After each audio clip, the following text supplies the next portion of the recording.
Vamos al texto bíblico. Estamos extrayendo nuestros mensajes esta semana del libro de Judas, de la epístola de Judas. Yo quisiera desafiar a los hermanos predicadores, y esta mañana debe haber muchos aquí, predicadores laicos, predicadores, ministros. Yo quiero desafiarlos a predicar la palabra de Dios, a tomar el texto bíblico, a arrodillarse, a tratar de entender, a pedir que el Espíritu ilumine el entendimiento para entender qué es lo que quiere decirle a la iglesia. El predicador no puede llegar al púlpito para predicar lo que él quiere, lo que él piensa. La responsabilidad del predicador es predicar lo que Dios quiere decirle a su iglesia. Y lo que Dios quiere decirle a su iglesia está en la palabra de Dios. Yo siempre digo que si no hubiera Biblia, no habría predicación. La predicación existe porque existe la Biblia. La predicación es la exposición de la palabra de Dios. Y esta mañana o estos días hemos estado analizando textos de la epístola a Judas. Hay algunas características de este libro que no he estado mencionando durante la semana. Por ejemplo, voy a quedarme en el púlpito porque tengo que leer algunas cosas. Primero, si tú abres la segunda epístola de Pedro, capítulo 2, vas a ver que da la impresión de que Judas le copió a Pedro, o Pedro le copió a Judas. Ahora, Pedro no puede haberle copiado a Judas porque la epístola de Pedro fue escrita antes. Pero tampoco Judas puede haberle copiado a Pedro, porque si no, ¿por qué no le copió toda la epístola? ¿Por qué solo agarró el capítulo 2? Ambos fueron inspirados por Dios. Eso es lo admirable de la inspiración. Y hay otra característica con Judas. Judas menciona 2 libros apócrifos, 2 libros que el canon bíblico no reconoce como inspirados por Dios. Y sin embargo, Judas toma textos de esos libros apócrifos y los registra en el texto inspirado. Y aquí hay otra cosa interesante. Cuando Dios inspira al escritor bíblico, lo inspira con su cultura, con su personalidad. El escritor bíblico entonces escribe el mensaje que le ha sido inspirado, pero puede usar figuras de lenguaje, puede usar cosas que ha leído, que ha oído, que ha visto, y va a registrar todo eso con su personalidad. Si es un hombre enérgico, lo va a registrar de manera enérgica. Si es un hombre más suave, lo va a registrar de manera suave. Por eso la Biblia tiene diferentes características. Judas fue un escritor inspirado. Escribió muchas de las cosas que Pedro escribió en su segunda epístola, capítulo 2. Echó mano también de citaciones de libros apócrifos. Yo no tengo tiempo para explicar todos esos detalles, pero si ustedes leen van a ver. Eso quiere decir que el hecho de que un escritor bíblico o que el hecho de que un profeta que ha sido inspirado por Dios mencione fuentes, otras fuentes, no le quita la inspiración. Y ahora me estoy refiriendo específicamente al espíritu de profecía. Me estoy refiriendo específicamente a la escritura sagrada que nosotros tenemos. El hecho de que ha registrado en sus escritos cosas que otros escritores han escrito, no le quitan ni un poco del hecho de que Dios la ha inspirado.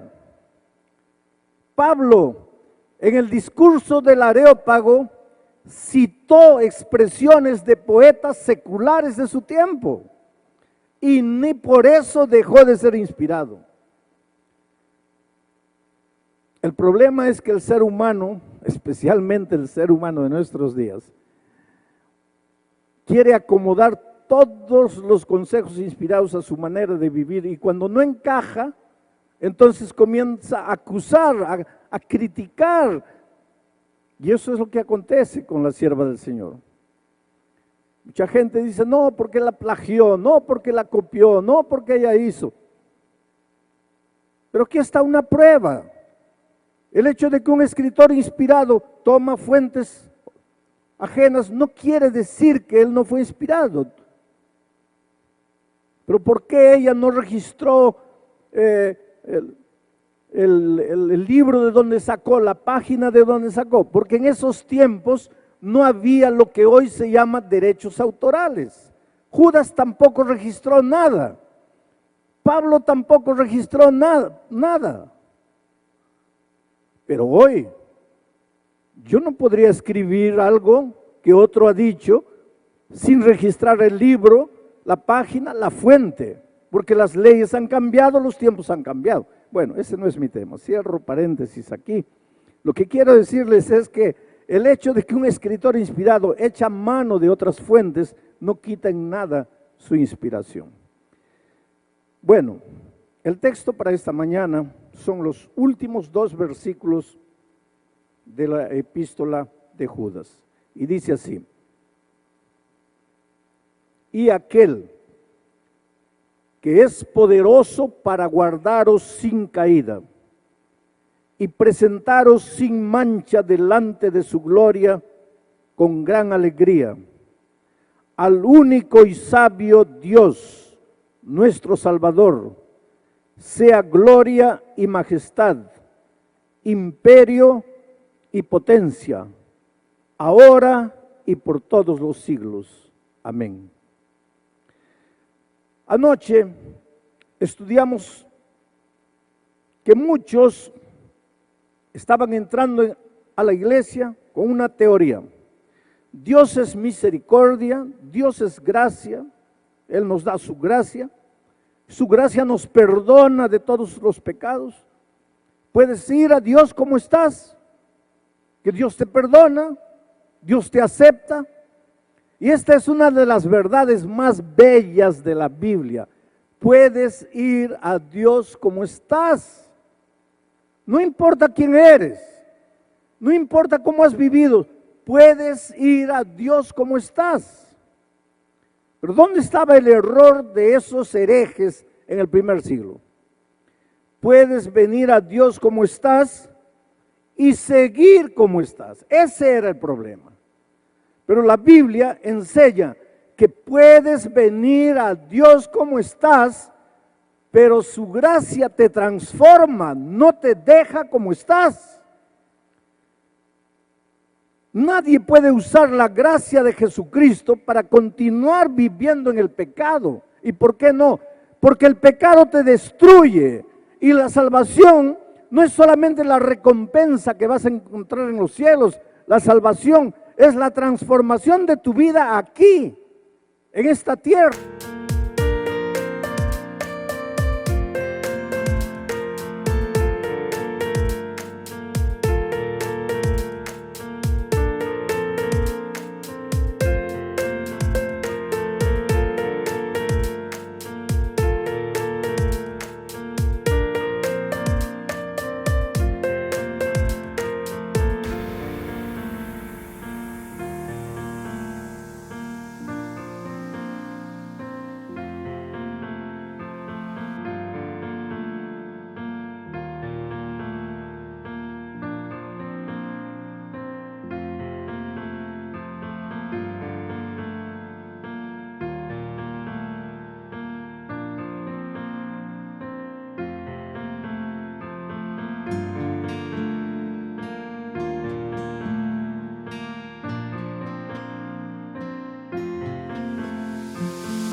El pecado te destruye, entonces la gracia de Jesucristo te arranca del pecado, te saca del pecado para que vivas una vida plena. Y entonces ayer Judas decía, y cuando alguien viene diciendo que la gracia solo perdona, pero no transforma, Cuando alguien usa la gracia como si fuera libertinaje, entonces niega el poder de Dios. Porque si Dios es poderoso para perdonarte, es también poderoso para transformarte. Y ahora él con ese pensamiento termina su epístola al decir en el texto que acabo de leer, dice, y aquel, refiriéndose al Señor Jesucristo, que es poderoso para guardaros sin caída y presentaros sin mancha delante de su gloria con gran alegría. Dios es poderoso para guardarte sin caída, para presentarte sin mancha en el día en que Jesús vuelva. Ahora, lo que necesitamos entender es cómo es que Jesús hace esto. ¿Cómo es que Él te guarda sin caída? ¿Cómo es que Él te va a presentar sin mancha cuando Cristo vuelva? Porque hay una figura que mucha gente usa y es una figura equivocada. Cuando se habla de la salvación, hay gente que dice que la salvación es como un elevador, como un ascensor. Tú entras y vas subiendo, el elevador va subiendo y tú te puedes caer 50 veces, 100 veces dentro del elevador, pero sigues subiendo. Eso es peligroso, queridos. Eso no combina con la gracia transformadora de Cristo. Y no combina con lo que Judas acaba de decir, porque Judas dice, aquel que es poderoso para guardarte sin caída y presentarte sin mancha cuando Cristo vuelva. Entonces, cuando mucha gente lee este texto, se desespera, entra en pánico y dice, ay Dios mío, ¿cómo puedo vivir sin caída en este mundo de pecado, de tanta tentación? Y si todos nosotros revisamos nuestra vida, en algún rincón escondido cargamos algo. ¿Cómo puede Dios mantenernos sin caída?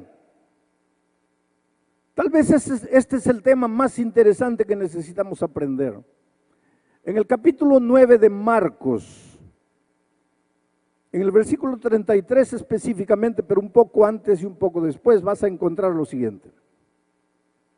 El Señor Jesucristo un día estaba yendo camino de Emaús, camino de una ciudad. Y mientras el Señor Jesucristo caminaba, sus discípulos estaban a su lado. Pero los discípulos cargaban en su corazón un pecado del cual no querían separarse. Pero ellos descubrieron una cosa, que al lado del Señor Jesucristo es imposible pecar.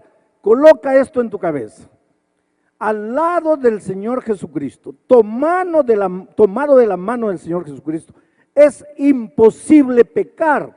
Porque Pablo dice, ¿qué comunión hay entre la luz y las tinieblas? Entre la justicia y la injusticia. Entre Cristo y Satanás no hay comunión. Si estás en Cristo, no vas a pecar. Pero ¿cómo peco a pesar de haber aceptado a Jesucristo ya en el pasado? ¿Cómo estoy cayendo siempre? Es porque te estás separando de Jesús. Porque vuelvo a repetir, al lado de Jesucristo no hay lugar para el pecado. Y Judas confirma, dice, Él es poderoso para mantenerte sin caída. El secreto está en la expresión en Cristo. Estoy escribiendo la devoción matutina para el año 2018. Y el título de la devoción matutina es En Cristo. Y estoy comentando todos los textos, todos los versículos de la Biblia que mencionan en Cristo, en Jesús, en su gracia, en Cristo. El secreto es estar en Cristo. Porque al lado de Jesús no hay lugar para el pecado. Entonces un día Jesús y sus discípulos estaban caminando y sus discípulos comenzaron a quedarse para atrás. Y Jesús también comenzó a disminuir los pasos, pero se dio cuenta que cuando Él disminuía los pasos, los discípulos disminuían más. Evidentemente Jesús pensó, estos quieren quedarse para atrás, no quieren mi compañía.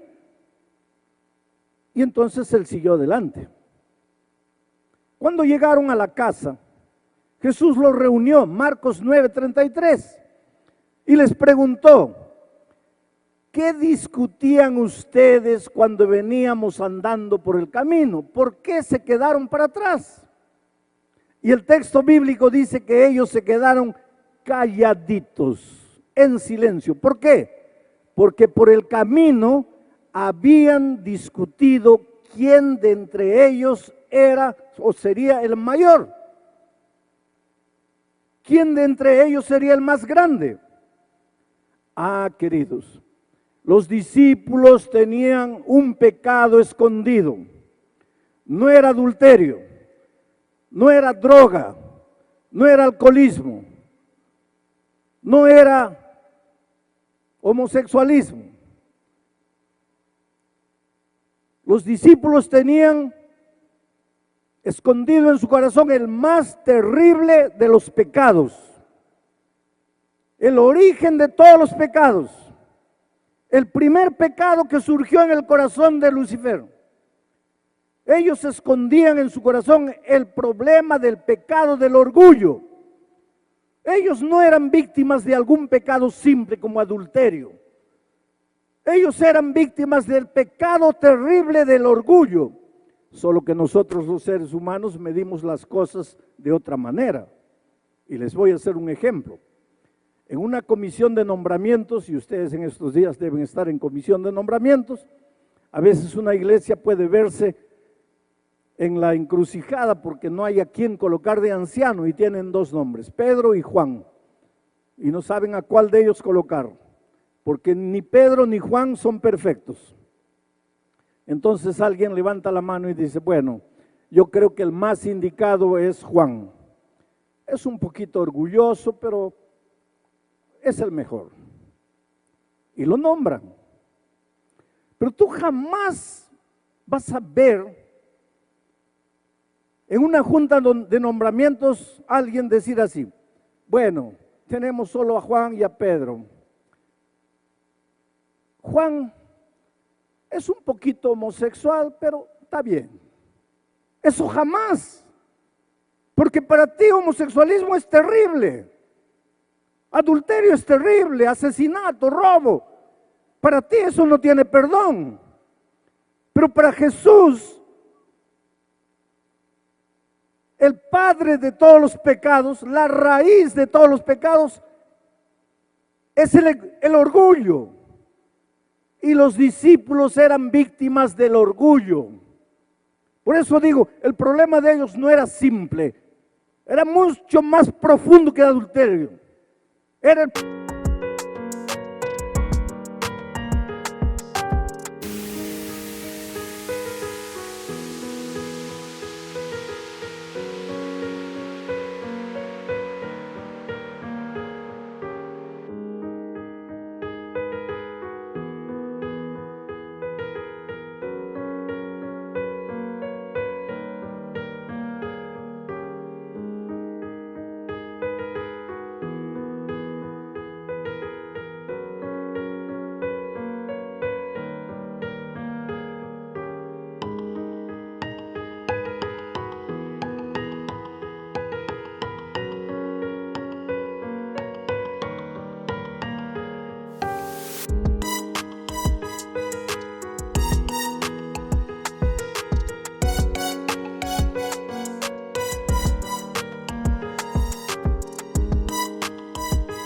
problema del orgullo, la raíz de los otros pecados.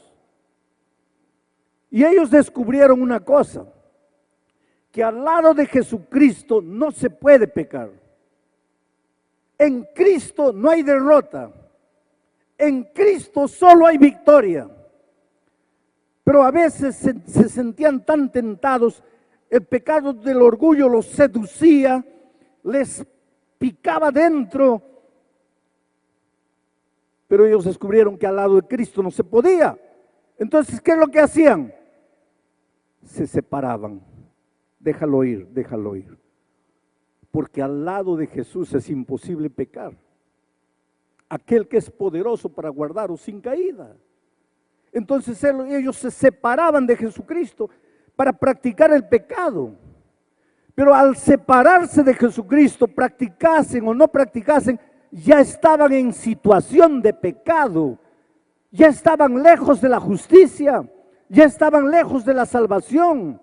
Nosotros nos cuidamos solamente con los actos pecaminosos, pero generalmente no nos cuidamos con la situación pecaminosa, que es la raíz de nuestros actos pecaminosos. Entonces, ¿cuál es la solución? ¿De qué manera Judas promete que aquel poderoso para guardarnos sin pecado? ¿Cómo es que Jesucristo nos guarda sin pecado? Es simple. Necesitas estar en Cristo. Necesitas no separarte de Jesucristo. Necesitas agonizar en Cristo. Necesitas llorar en Cristo. Cuando las luces de la tentación vienen, en lugar de decir, no voy a pecar, no voy a pecar, ve a Jesucristo y no lo sueltes, porque al lado de la justicia no hay lugar para el pecado. El problema es que nosotros tenemos algunos secretos, entre comillas, para vencer el pecado, porque ya he escuchado decir que toda tentación dura 3 minutos, que si tú aguantas la tentación 3 minutos ya eres victorioso. Entonces cuando llega la tentación comienzas a contar, a ver, 1, 2, 3, ya, 1 minuto, ya está llegando al clímax de la tentación, 1 minuto y medio, ya, vencí, sí, venciste tú. ¿Y tu justicia qué es? Trapo de inmundicia. Venciste tú, con tu dominio propio, con tu autodisciplina. Eso no es victoria en Cristo. Entonces, ¿qué tengo que hacer? Pues en la hora de la tentación, llora y ve a Jesús y dile, Señor, mira, tú sabes que yo te amo.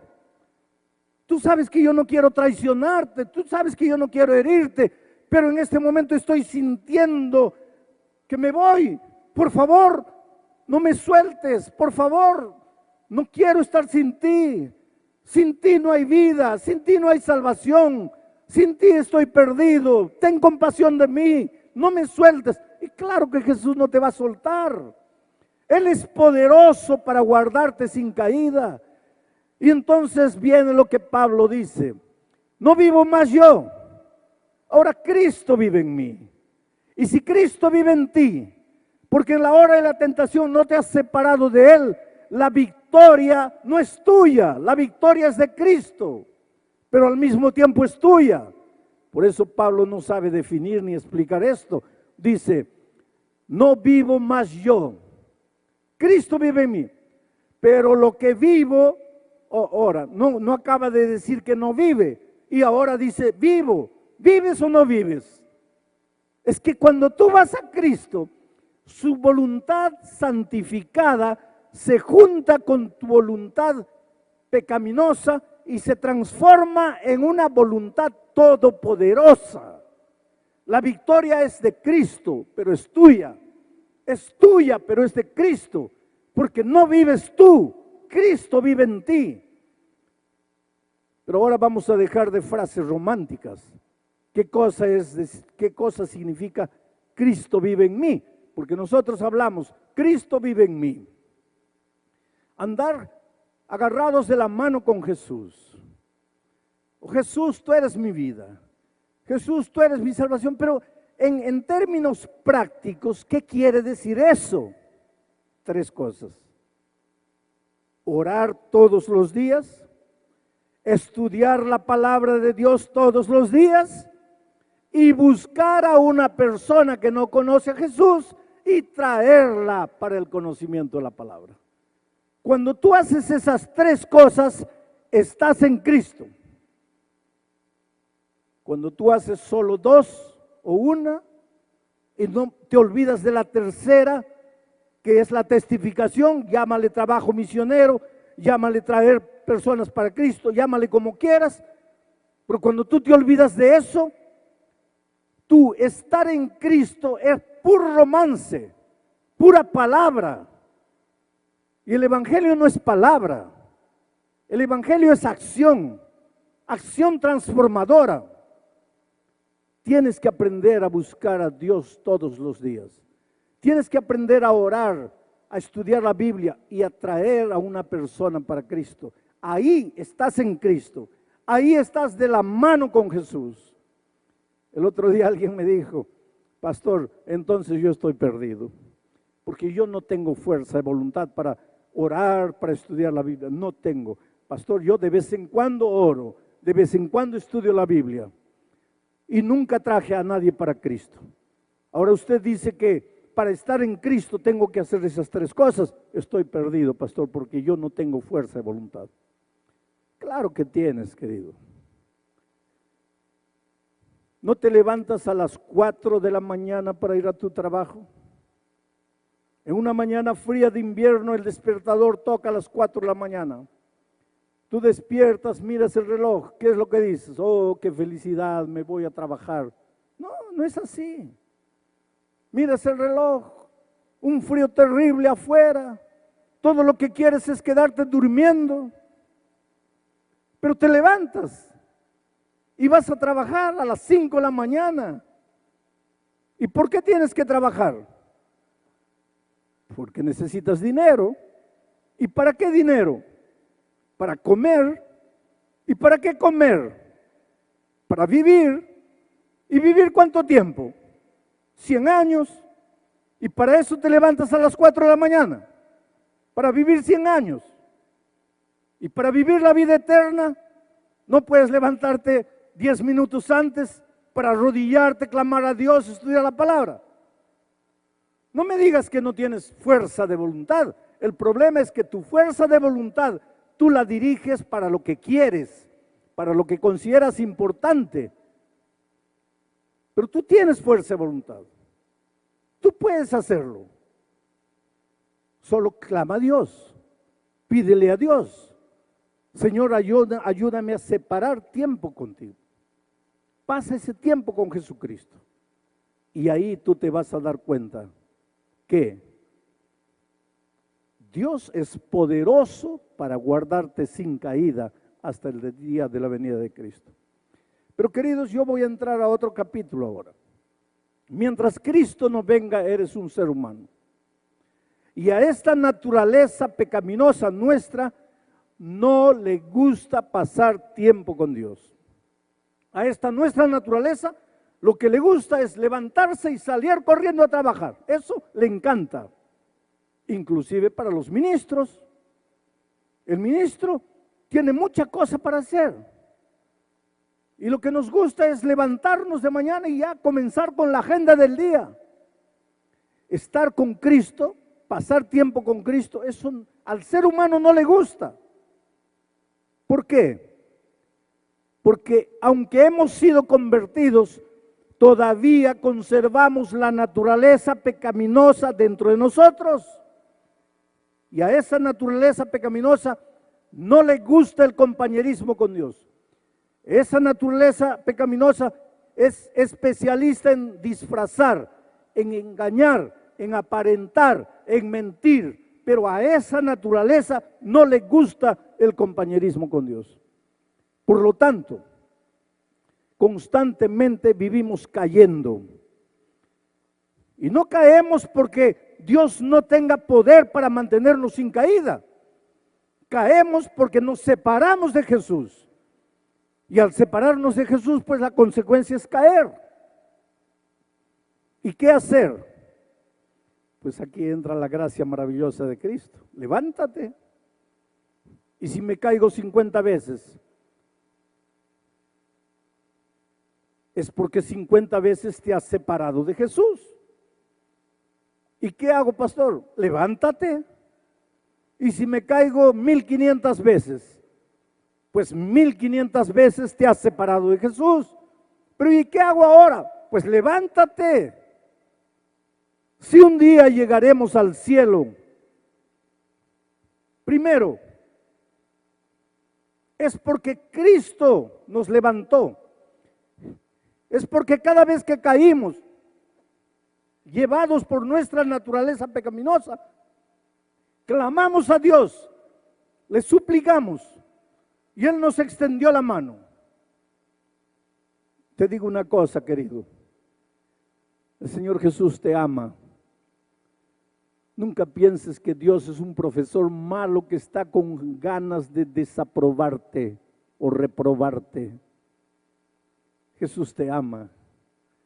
Lo que más quiere Jesús es tenerte en el reino de los cielos.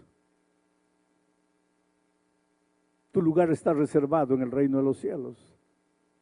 Tu herencia está reservada. Yo vengo de una familia grande, 9 hijos, padre, madre. Cuando mi padre ya estaba anciano, le hicieron una fiesta de cumpleaños. Yo no estaba, yo estaba en Brasil. Pero mis hermanos me contaron que le hicieron una fiesta como a niño. Le pusieron globos, le hicieron un pastel y la mesa estaba llena. Mi padre se sentaba en el extremo de la mesa y yo me sentaba a un lado. Ese era mi lugar. Y cuando yo no estaba presente, ese lugar casi siempre estaba vacío. Ese es mi lugar. Y ese día que mi padre estaba con la mesa servida, algunos hijos no estaban, muchos hijos, muchos nietos presentes, mi lugar vacío en la mesa. Y él le dijo a uno, por favor llamen a alguien, coloquen a alguien ahí.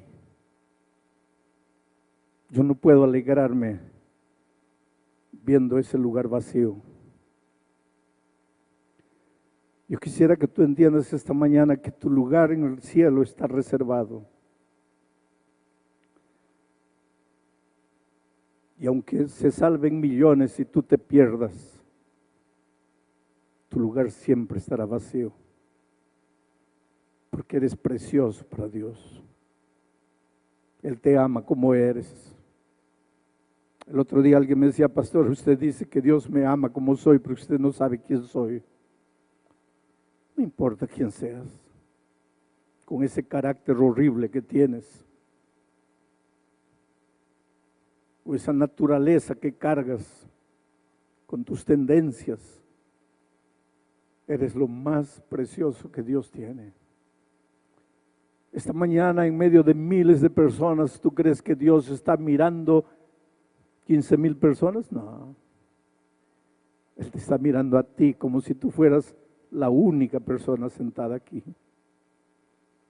Él conoce tus sueños, tus alegrías, tus tristezas, la historia de tu vida, tus caídas. Él conoce todo. Y aunque a veces golpeado por la vida, tú dices, Señor, ya no, te he prometido tantas veces, he intentado tantas veces, olvídate de mí, ya no. Él te dice, hijo, yo no voy a desistir de ti. Pero Señor, yo no valgo nada. No, hijo, yo no voy a renunciar a ti. Pero es que Señor, no puedo. Pero yo estoy aquí. Tu lugar en la mesa está reservado.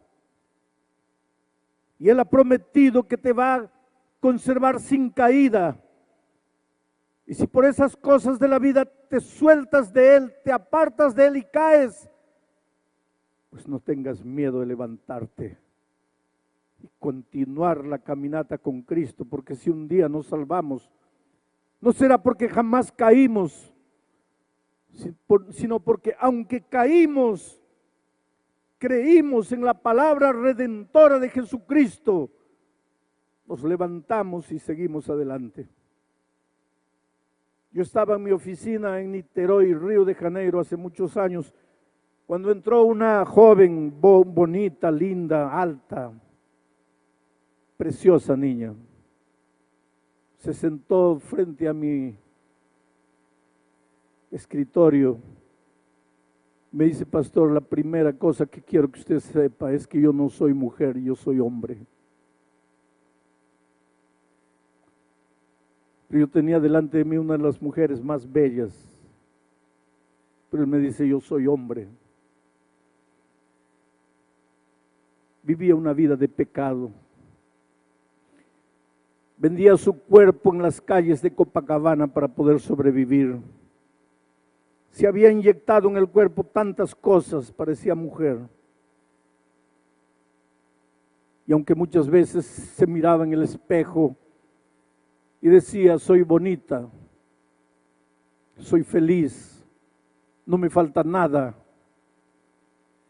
Cuando llegaba la hora de dormir lloraba y no sabía por qué lloraba. Era el vacío de Dios. Era el instinto de Dios, porque aunque tú trates de justificar con argumentos humanistas tu conducta equivocada, no puedes escaparte de ti mismo ni de Dios. En las horas silenciosas de la noche, ¿a dónde vas? ¿Dónde te escondes? Te metes debajo de la cama y estás seguro que tu conciencia no te va a golpear ahí. Ese muchacho intentó suicidarse 3 veces. Su madre un día le alcanzó un cassette con un sermón mío. Una de esas noches de pecado que volvió al inmundo hotelucho donde vivía. Se sentía con ganas de morir, se sentía desesperado, se sentía acabado, se sentía destruido. Y aunque las corrientes modernas le decían, no, está bien, es una preferencia tuya, es una opción, tú tienes libertad para hacerlo, pero no podía escaparse de Dios, no podía escaparse del mismo. Nada puede llenar el vacío de tu corazón. Y esa noche en desesperación colocó el cassette y la palabra de Dios llegó a su corazón. Bendita palabra de Dios. Palabra de Dios. En hebreo, dabar. En griego, logos. En el principio era el logos, el dabar. Y el logos estaba con Dios. El dabar. Y el logo era Dios. Querido, la palabra de Dios no es apenas un libro escrito. La palabra de Dios es el propio Dios hecho carne. Es el Hijo de Dios que vino a buscarte. Dios Todopoderoso que tiene poder para guardarte sin caída. El Logos se hizo carne. Ese Cristo maravilloso, a través de la escritura bíblica, alcanzó su corazón. La mañana siguiente él llamó a su madre y le dijo, ¿quién es este pastor del cassette? Y ella le dijo, mira hijo, ese hombre vive ahí en Río de Janeiro, te voy a conseguir la dirección. Consiguió la dirección de la unión donde trabajaba y él apareció. Soy hombre, me dijo, no soy mujer. Estoy perdido, me dijo. No hay salida para mí. Yo tenía un librito, El Camino a Cristo. Yo debo haber leído El Camino a Cristo unas 200 veces. Yo tenía mi librito subrayado, se lo di. Y dije, lee este libro, en tus horas de desesperación, lee este libro. En El Camino a Cristo, el Señor Jesús dice que es más fácil, a través de su sierva, dice que es más fácil salvarse que perderse. Perderse es difícil, salvarse no. ¿Sabes lo que dice El Camino a Cristo? ¿Podrá el hombre decir no? ¿Podrá el hombre resistir? ¿Podrá el hombre no querer? Pero si no lo hace, el Señor lo salvará. ¿Sabes lo que está diciendo? Que para perderte necesitas un día parar en la vida, mirar a Dios y decirle, mira Dios, escúchame bien, no quiero salvarme, quiero perderme. Porque si tú no le dices eso, Él te va a salvar. Su gracia es maravillosa, su amor es infinito, te va a alcanzar, su misericordia te va a conquistar. Va a tener que llegar un día en que caigas de rodillas y digas, Señor, no tengo más a dónde esconderme de tu amor, no tengo más a dónde correr de tu gracia. Y el día que te dejes encontrar, ese día tú no tienes idea de lo que Dios va a hacer en tu vida. Y ese muchacho clamó a Dios, la historia es larga, no la voy a contar toda. Pero muchos años después, en una iglesia de San Pablo, me encontré con ese muchacho. Ahora era un hombre elegante, vestía terno azul marino. Se acercó de mí y me dijo, pastor, ¿se acuerda de mí? No. Míreme bien, ¿no se acuerda de mí? No. Pastor, la única vez que hablé con usted, yo estaba vestido de mujer, fue en Niterói, en su oficina. ¿Se acuerda de mí? Y claro que me acordaba de aquella escena. Y lo miré y le dije, mira, no puedes ser tú. No puedes ser tú. Es imposible. 2 lágrimas aparecieron en sus ojos. Me dijo, pastor, ¿usted no cree en los milagros que predica? Yo le dije, hijo, no quise decir eso. Lo que quiero decir es que es tan maravilloso lo que veo, lo que me cuentas. Él me dice, sí, Dios me transformó. Y me dijo una cosa interesante. Pastor, si yo le dijera, mi vida es completamente diferente. No es verdad, pastor. Es verdad que mi vida cambió. Pero yo todavía me siento atraído a hombres. No logro sentir atracción por mujeres. Todos los días tengo que